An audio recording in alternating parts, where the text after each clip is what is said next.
Indian പതാക കാവിക്കൊടിയാക്കണമെന്ന പരാമർശത്തിൽ BJP. മുൻ ദേശീയ കൌൺസിൽ അംഗവും പാലക്കാട് നഗരസഭാ കൌൺസിലറുമായ എൻ ശിവരാജനെ സംസ്ഥാന നേതൃത്വം വിളിച്ചുവരുത്തി.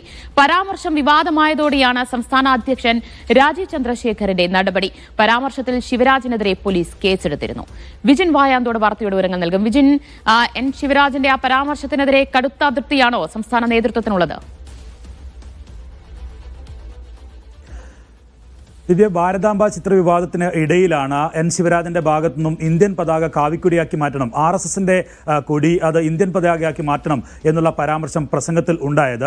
എന്തായാലും ഇതിനെതിരെ വലിയ വിമർശനമാണ് ഉയർന്നത്. ആ സാഹചര്യത്തിലാണ് പാലക്കാട് അദ്ദേഹത്തിനെതിരെ കേസ് എടുക്കുന്ന സാഹചര്യവും ഉണ്ടായത്. മുതിർന്ന BJP നേതാവ് കൂടിയാണ് എൻ ശിവരാജൻ. അതുകൊണ്ട് തന്നെ പല ഘട്ടങ്ങളിലും സ്വന്തമായ അഭിപ്രായങ്ങൾ ഒക്കെ പറയുകയും BJPയെ പലതവണ പ്രതിസന്ധിയിൽ ആക്കുകയും ഒക്കെ ചെയ്തിട്ടുണ്ട് ശിവരാജൻ.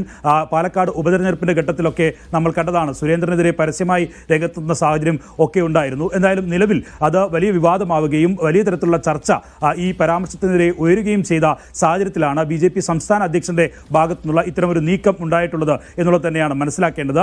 എൻ ശിവരാജനെ സംസ്ഥാന സമിതി ഓഫീസിലേക്ക് വിളിച്ചു വരുത്തിയാണ് നിലവിൽ ഇക്കാര്യത്തിലുള്ള വിശദീകരണവും ഒപ്പം ഇത്തരം വിഭാഗീയത ഉണ്ടാക്കുന്നതും പ്രത്യേകിച്ച് വിവാദങ്ങൾ ഉണ്ടാക്കുന്നതുമായ പ്രസ്താവനകൾ ഉണ്ടാകരുത് എന്നുള്ള നിർദ്ദേശം നിലവിൽ എൻ ശിവരാജന് സംസ്ഥാന അധ്യക്ഷൻ രാജീവ് ചന്ദ്രശേഖർ തന്നെ നൽകിയിട്ടുള്ളത്. എന്തായാലും ന്യൂനപക്ഷങ്ങൾക്കിടയിൽ ഉൾപ്പെടെ കടന്നു കയറാനുള്ള ഒരു നീക്കമാണ് BJP സംസ്ഥാന പ്രസിഡന്റായി രാജീവ് ചന്ദ്രശേഖർ ചുമതല ഏറ്റെടുത്തതിന് ശേഷം നടത്തിക്കൊണ്ടിരിക്കുന്നത്. ഇതിനൊക്കെ തിരിച്ചടി ഉണ്ടാകുന്ന രീതിയിലാണ് ഇത്തരത്തിൽ RSSന്റെ പതാക അത് ഇന്ത്യൻ പതാകയാക്കി മാറ്റണം എന്നുള്ള പരാമർശം ശിവരാജന്റെ ഭാഗത്തുനിന്ന് മുതിർന്ന നേതാവിന്റെ ഭാഗത്തുനിന്ന് തന്നെ ഉണ്ടായിട്ടുള്ളത്. അത് വലിയ തരത്തിൽ താൻ നടത്തുന്ന ശ്രമങ്ങൾക്ക് തിരിച്ചടിയാകും എന്ന വ്യക്തമായ സാഹചര്യത്തിലാണ് ഇത്തരം ഒരു നീക്കത്തിലേക്ക് രാജീവ് ചന്ദ്രശേഖർ കടന്നത്. നേരത്തെ വേടനെതിരായ പരാമർശവും വേടനെതിരായ ഒരു ആരോപണങ്ങൾ ഒക്കെ ഉയർത്തുന്ന സാഹചര്യത്തിലും ഇതേ നടപടി രാജീവ് ചന്ദ്രശേഖറിന്റെ ഭാഗത്തുനിന്ന് ഉണ്ടായിരുന്നു. ദിവ്യ, കാവിക്കൊടി ദേശീയ പതാകയാക്കണമെന്നതായിരുന്നു എൻ ശിവരാജിന്റെ പരാമർശം. ആ പരാമർശത്തിനെതിരെ പോലീസ് കേസെടുക്കുകയും ചെയ്തിരുന്നതിലാണ് ഇപ്പോൾ BJP സംസ്ഥാന അധ്യക്ഷൻ രാജീവ് ചന്ദ്രശേഖർ എൻ ശിവരാജിനെ വിളിച്ചുവരുത്തി വിശദീകരണം തേടിയിരിക്കുന്നത്.